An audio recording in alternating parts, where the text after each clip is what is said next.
요즘 헬스 트레이너로 알려진 분이 오은영 박사님한테 상담받은 영상을 보면서 많이 아팠습니다. 어릴 때 제가 느꼈던 감정이랑 비슷했어요. 아빠가 집에 계시면 살얼음판을 걷는 것처럼 눈치를 보게 되고 뇌가 정지되는 느낌이었어요. 다그치는 걸 잘하셔서 뭘 해도 또 하지 않아도 혼이 났고 아빠의 기분에 따라 집안 분위기가 좌우되었습니다. 싫어하면서 닮는다고 저도 결혼하고 아이 낳고 살면서 남편이 많이 도와주니 사람들한테 이런 남편 어디 없다 이런 이야기 들으며 또 아이들도 너무 이쁜데 저는 시대 때도 없이 분노가 일어나면 뭐든 집어 던지고 욕을 하고 후회하고 자책하며 지키된 하이드나 괴물처럼 느껴졌고 이 집안에서 가장 쓸모없고 없어도 티 안 날 존재라고 느끼며 살았습니다.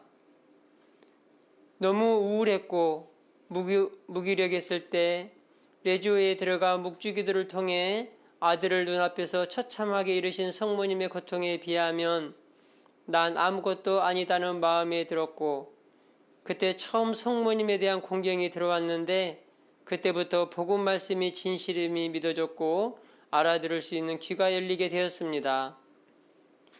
고백 성사를 드렸을 때 마음에 얼룩져있던 죄책감이 하느님께서 용서해 주셨음을 느꼈고 나도 죽으면 천국에 들어갈 수 있다는 확신이 들었습니다.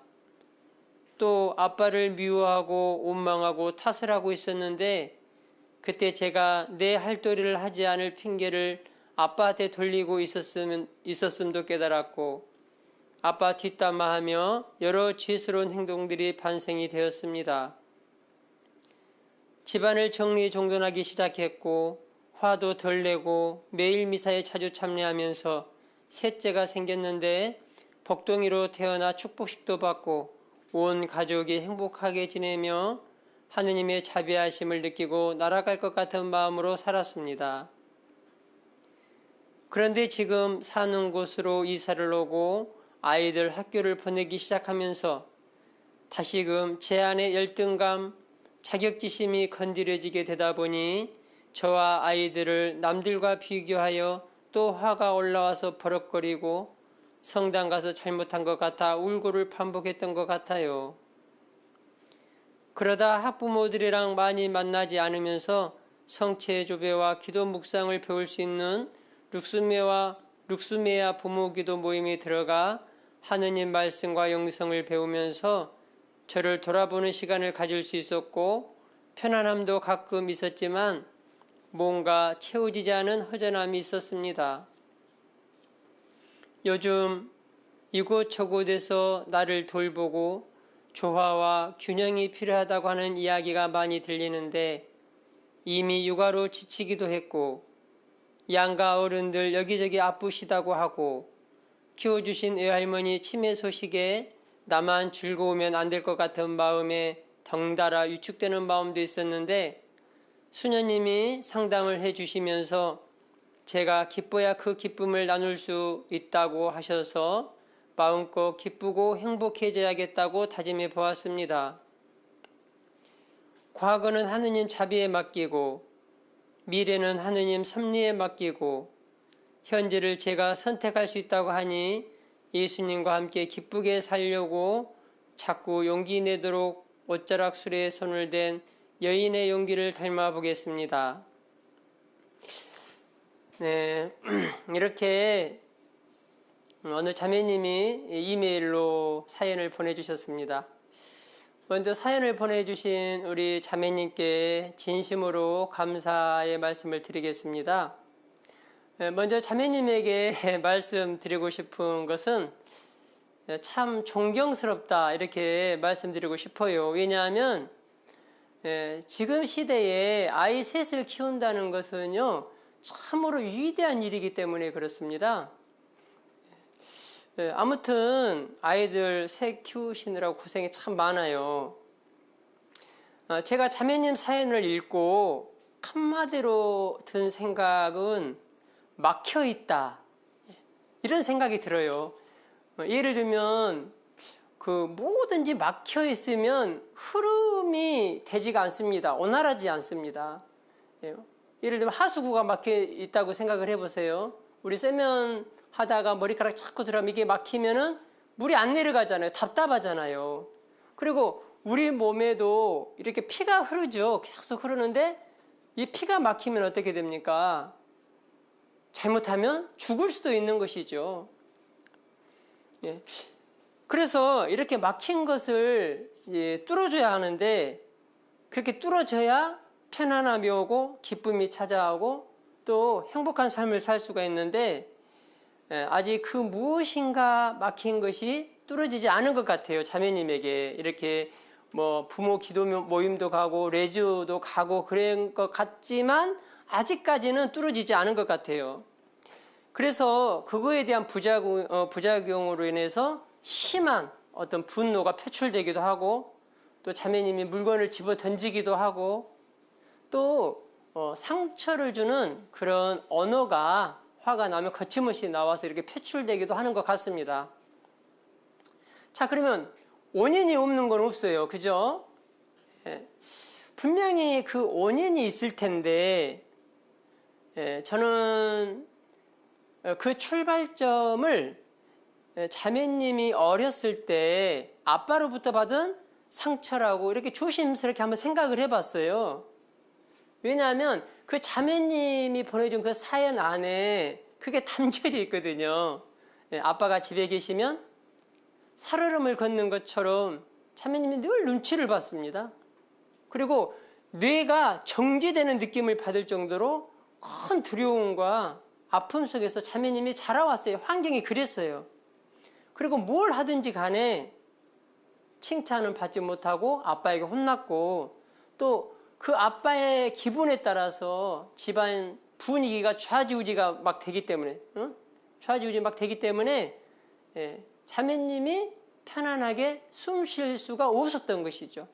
이런 깊은 상처가 자매님 안에 깊이 이렇게 배겨 있는 것 같아요. 그래서 그 여파로 인해서 자매님이 심한 그 육아 스트레스도 받고요. 또 그 학부모를 만나면, 같은 그 또래의 학부모를 만나면 어떤 열등감도 또 자격지심도 이렇게 들기도 하고요. 그래서 아이들이 내 아이가 저쪽 부모의 아이만큼 따라주지 못하면 또 거기에 화가 나고 또 그 화가 분출되기도 하고, 이렇게 막 쏟아내는 거죠, 화를. 자, 그러면 이제 한번 생각을 해보죠. 자매님의 상처가 이제 아물어져야 되는데, 그래야 그 상황에서 벗어날 수가 있는데, 그러려면 어떻게 해야 되는가? 저는 이렇게 말씀드리고 싶습니다. 자매님 자신에게 좀 정직해져야 할 필요가 있다. 정직해야 됩니다. 자매님 자신에게. 자, 예를 들면 이거예요. 자매님이 아버지를 미워하고 원망하고 탓을 하고 있었는데, 그것이 자매님이 할 도리를 못해서 아빠께 그렇게 한 것이다, 이렇게 탓을 자매님에게 돌리고 있어요. 아직 분별할 수 없는 그 어린 시기에 아버지로부터 받은 상처잖아요, 그게. 근데 이제 우리는 신앙생활을 하다 보면 자꾸 용서하라 뭐하라 막 이런 말을 듣기 때문에, 이게 내 탓이로구나, 자꾸 이렇게 생각이 든단 말이에요. 이거를 자매님에게 똑같이 탓을 돌리고 있단 말이에요, 지금. 그리고 아빠 뒷담화했던 그런 이야기들, 그런 죄스러운 행동들, 이런 것들 역시 자매님이 이제 그 마음속에서 아빠 뒷담화에 된 것을 힘들어한다는 거죠. 그걸 죄스러워한다는 것이죠. 그러면 정말 자매님이 마음속에서 우러나와서 그런 생각을 가진 건가? 정직하게 자신에게 한번 물어봐야 됩니다. 조금 전에 말씀드린 것처럼 신앙 안에서, 교회 안에서 용서하라고 하니까 어떤 그런 착한 마음을 품어서 자기 탓으로 돌리려고 하는 것은 아닌가, 이렇게 생각해 봐야 된다는 것입니다. 자, 그러면 우리는 용서는 해야 돼요. 예, 용서는 꼭 해야 되는 것이죠. 근데 순서가 있어요. 우리는 무조건 나에게 잘못한 일을 용서해야 된다, 용서해야 된다 이렇게 가르치는데 교회가 또 그렇게 배우고 있죠. 그런데 순서가 있다는 것이죠. 내가 아직 준비도 되지 않았는데 어떻게 용서가 되어지겠습니까? 그 용서를 하기까지의 어떤 과정이 필요하다는 것이죠. 그 과정을 통해야만이 자매님이 과거의 아픔에서 벗어날 수 있고 분노도 줄어들 수가 있고 미움도 줄어들 수가 있고 또 아이들을 다른 그 아이들과 비교하지 않고 당당한 아이들로 키울 수 있다는 것입니다. 그래서 저는 이렇게 한번 해보라고 제시 한번 해보고 싶어요. 자매님에게. 자, 제일 빨리 치유받을 수 있는 방법은 무엇일까요? 그 어렸을 때 받은 상처를 가장 빨리 치유받을 수 있는 방법, 그것은 자매님의 아버지께로부터 사과를 받는 방법입니다. 자매님의 아버님이 자매님에게 용서를 청하면, 사과를 하면 그 순간에 그동안에 쌓였던 그 탁탁한 얼음 같은 그 마음들이 눈 녹듯이 녹을 거예요. 그렇게 할 수만 있으면 얼마나 좋겠어요. 근데 현실은 그렇지 않잖아요. 녹록지 않아요. 그게. 그래서 두 번째 방법을 한번 선택해 보라고 제가 말씀을 드리겠어요. 자, 이제 아이들 학교 가고요. 또 남편 직장 가고. 이제 자매님 뭐 직장 생활 하시는지 어쩌는지 잘 모르겠는데 혹시 직장 생활 하시지 않으면 아니면 이제 혼자 있는 시간을 좀 만들었어요. 짬 내서. 방에서도 괜찮습니다. 거실에서 해도 괜찮아요. 예, 이렇게 거실에 그 예수님 안 모셔져 있으면은 상을 펴놓고 조그마한 교자상 펴놓고 예수님, 성모님, 그 다음에 촛불 켜놓고요. 거기에 편하게 앉으세요, 자매님이. 편하게 앉으셔서 그 자매님 속에 쌓인 것을 그 앞에서 다 쏟아 내보시기 바랍니다. 예수님 앞에. 내 바로 앞에 정말 예수님이 나를 지그치 바라보고 계시다라고 느끼면서 그 예수님께 자매님이 받았던, 아빠께로부터 받았던 그 원망, 미움, 폭언, 그래서 그 분노가 있잖아요. 그 분노를 그 앞에서 다 한번 표출해 보라는 거예요. 죄가 아니에요, 자매님.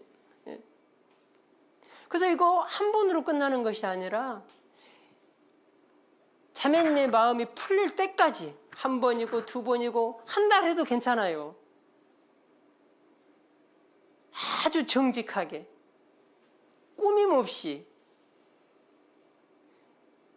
내가 이 말을 하려고 그러는데 내가 하느님의 딸인데 내가 성체를 모시고 있는 하느님 자녀인데 내가 이런 말 해도 될까?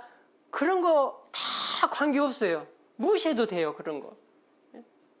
내가 그 마음을 숨긴다고 해서 하느님 모르실 리 없습니다. 다 알고 계십니다. 내 마음. 거기에서 아버지 욕을 해도 괜찮습니다. 아무 관계가 없어요. 자매님이 그 분노를 느끼고 있고 원망을 느끼고 있고 미움을 느끼고 있고 그것 때문에 자매님을 억제고 힘들게 하는 것, 아버지가 나를 한 번도 칭찬해주지 않은 것, 그것들을 다 쏟아내라는 거예요. 소리를 지르면서. 그러다 보면 눈물도 나올 겁니다. 너무 서름에 복받쳐서 엉엉 울기도 할 겁니다. 그렇게 하다 보면 하루 이틀 자매님이 풀릴 때까지 하다 보면 뭔가가 느끼는 게 있을 것입니다. 그리고 자매님이 후련해지는 그 뭔가를 체험하게 될 거예요. 예. 자, 이런 과정이 먼저 이루어져야 자, 막힌 것이 뚫리고 그로 인해서 상처가 아물어지고 분노도 열등감도 줄어들게 되는 것이죠. 그리고 아버지도 용서하게 되는 것이죠. 예. 이 과정을 통해야 나도 조금 잘못했던 것을 바라보면서 내 탓을 할 수 있는 것이죠. 예. 그래서 화가 나면 소리 지를 수 있습니다. 그렇게라도 표출하지 않으면 어떻게 살아갑니까? 자매님이 어렸을 때 받은 게 얼마나 큰데. 다만 누구에게 이 화를 표출하느냐가 중요해요. 아이들 앞에서가 아니라 예수님 앞에서 소리를 지르라는 거예요.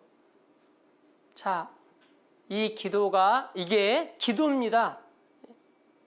자매님뿐만이 아니고 이 방송을 보고 계신 분들, 이 응어리진 거 있죠? 지금 이 방법들 한번 해보시기 바랍니다. 이게 기도예요. 시편의 탄원의 기도라고 합니다. 자, 그 다음으로 자매님에게 말씀드리고 싶은 것은, 자매님 시간을 가질 수만 있다면 많이 가지시기 바랍니다. 행복해져야겠다 앞으로 이렇게 다짐만 하지 마시고 실제로 행동으로 옮기셔야 돼요. 그래서 커피도 마시고 친구들 만나서 수다도 떨고 커피도 마시고 또 외식도 하고 뭐 허영의 범위를 이렇게 넘지 않는 선에서 쇼핑도 하고 운동도 하고 마음껏 즐기세요. 내가 누구 때문에 기뻐하면 안 된다 이런 말은 없어요. 세상에. 그 수녀님이 상담해 주신 대로 내가 기뻐야, 자매님이 기뻐야 다른 사람에게 기쁨을 줄 수 있는 것입니다. 그래서 뭐 그 치매에 걸린 그 어머니 때문에, 할머니 때문에 나 혼자 기뻐하면 안 될 것 같은, 그래서 기뻐하면 안 되고 숨기고 이러지 말라는 거예요. 자매님은 누릴 자격이 있다는 것입니다. 자, 그리고 한 가지만 더 말씀드리면은요, 꼭 필요하지 않는 이상 학부모들과 만나지 않았으면 좋겠습니다. 자매님이 그분들과 만났을 때 어떤 열등감 같은 것을 느끼지 않을 때는 상관이 없는데 지금 이 상태에서는요, 만나지 않았으면 좋겠어요. 도움이 되지 않습니다. 그 엄마들 만났을 때 우리 아이들과 자꾸 비교하게 되잖아요. 그래서 그만큼 못 따라주면 또 아이들에게 화를 쏟아붓잖아요. 그러니까 도움이 안 돼요. 만날 필요가 없어요. 저도요, 이제 물론 이 방송을 보고 계시는 그 여러분들은 다 아시겠지만 저도 아이를 6 키웠잖아요. 근데 한 번도 얘 엄마가 학부모들 만난 적 없습니다. 지금까지. 이제 물론 이제 초등학교는 지금도 저희 아이가 초등학교 다니고 있는데요. 그 아침에 교통 정리하는 거 있어요.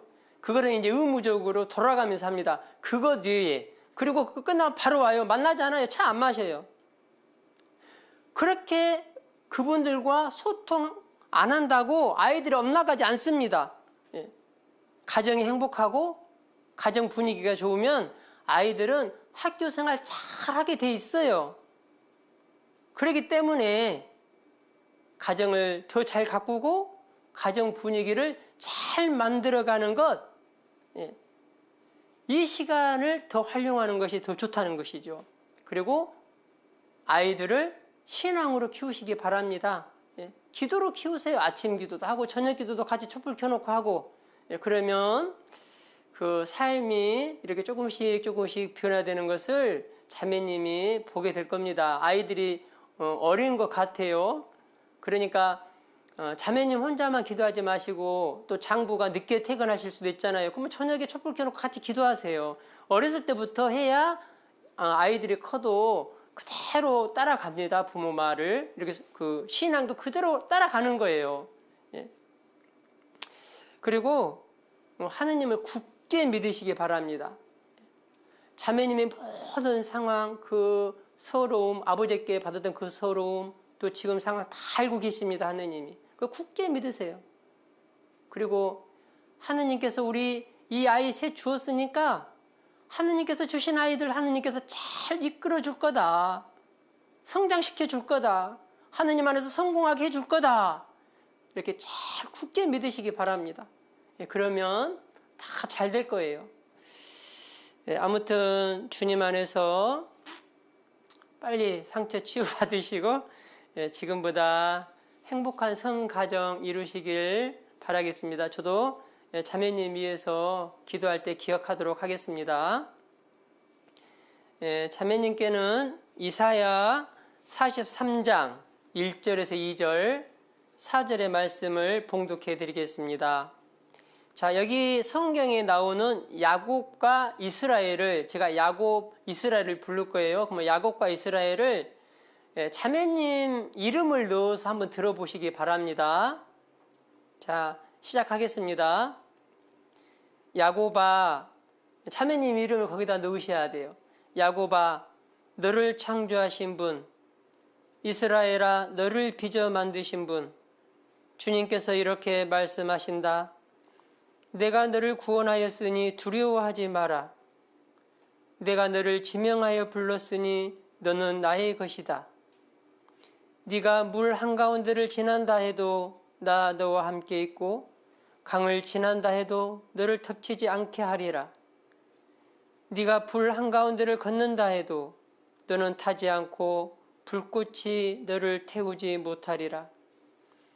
네가 나의 눈에 값지고 소중하며 내가 너를 사랑하기 때문이다. 네, 주님께서 자매님을 지명하여 불렀습니다. 주님께서 자매님을 빚어 만드셨어요. 그러니까 두려워하지 마시고 주님께서 늘 함께 하신다는 것을 기억하면서 이렇게 생활을 했으면 좋겠습니다. 자, 사연 보내주셔서 다시 한번 감사드립니다.